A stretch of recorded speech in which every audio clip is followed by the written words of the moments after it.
สมานสายเย็นคือเก่ากินเบียร์บ่เมาเสียเงินคือว่าสาธิตห้องเพลงจานยงบรรเลงทุกเพลงพุ่นลา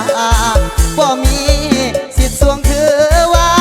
ทีมงานเสียลาเจ็บปุยคนสองทีมงานมักมวนเต่าทานนาปงเหล่าขาวเมืองคงดิ่งไก่หน้าปงลำบงสาละวาน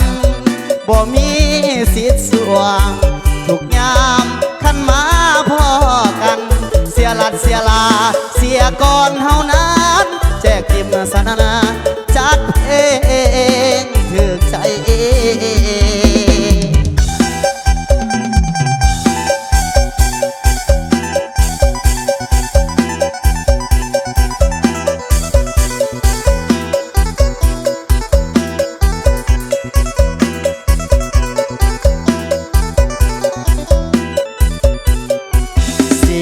เพียนผ้าฟอนพอบ้านสอนเต้าทานผ้าเมา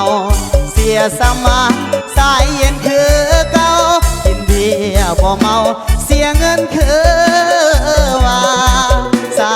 ธิตห้องเพลงจานยงบรรเลงทุกเพลงพุ่นลาบ่มีสิทธิ์สวงคือว่าทีมงานเสียลาเจ็บปุยคนสองเต่าทานนาปงเหล่าขาวเมืองคงปิ่งไก่นาปงลำวงสาละวันบ่มีสิทธิ์สวงทุกยามขันมาพ่อกันเสียหลัดเสียลาเสียก่อนเฮานั้นแจกติมสนาจัดเอง